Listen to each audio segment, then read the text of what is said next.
Lingid nga po sa inyong kaalaman mga idol, literal nga talagang sobrang nahihirapang manalo ang Phoenix Suns sa pagkapanalo lamang nila ng 3 beses sa huling 10 laro. Bukod dyan, meron rin naman silang kasalukuyang 3-game lose streak na rason bakit unti-unti silang nababaon sa ika-11 pwesto. In fact, umabot na sa 1.5 games ang kalamangan ng kanilang top 10 sa West na Golden State at tumaas sa 5 games ang lamang ng ika-top 6 na Clippers. Ibig sabihin kung sakali magpatuloy muli ang struggle at pagkatalo sa second half, hindi na nga malabong hindi sila makapasok sa playoffs at kahit sa play-in tournament. Mabuti na lang, hindi na naman ganun kalakasan ng mga teams na sunod nilang makakatapat sa February ng San Antonio Spurs, Chicago Bulls, Toronto Raptors, Memphis at ang New Orleans Pelicans. Kaya kailangan nga po nilang maipanalo ang mga ito upang makakuha ng magandang momentum upang bago pumasok syempre sa mga game schedule which is kakalabanin nila sa buwan ng Marso, majority dito mga contenders.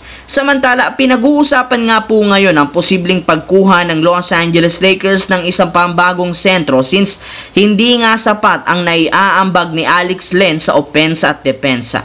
Sa mga minutong nasa loob ito, madalas na uungusan nga po at outplayed ang Lakers, dahilan at pangamba para sa coaching staff at fans. At isa sa posibleng gawin ay ang pagsilip sa buyout market kung saan posibleng maging available ang ilan sa mga solid big man. Ayon sa balita ni Jovan Buha ng The Athletic, wala na rin naman nga pong option si Pelinka na gawin ito dahil mas gusto nga po niyang sundin ang kagustuhan ni Luka Doncic na kumuha ng mas magaling na big man sa off-season na. Nagkausap na rin naman at nagkasundo na sa planong kumuha ng athletic big man kagaya ni Miles Turner once na tuluyan na itong maging ganap na free agent. Si Turner lang naman ang nakikita ng Lakers bilang pinakamagaling at best fit big man na sasakto na makatandem ni Luka Doncic sa kanilang lineup. Sa kabilang banda, marami nga sa mga fans ang nagalit sa Golden State nang i-trade nila sina Dennis Schroeder at Andrew Wiggins dahil sa kanilang mga nagawang maganda sa team, pinamigay lang naman nila ito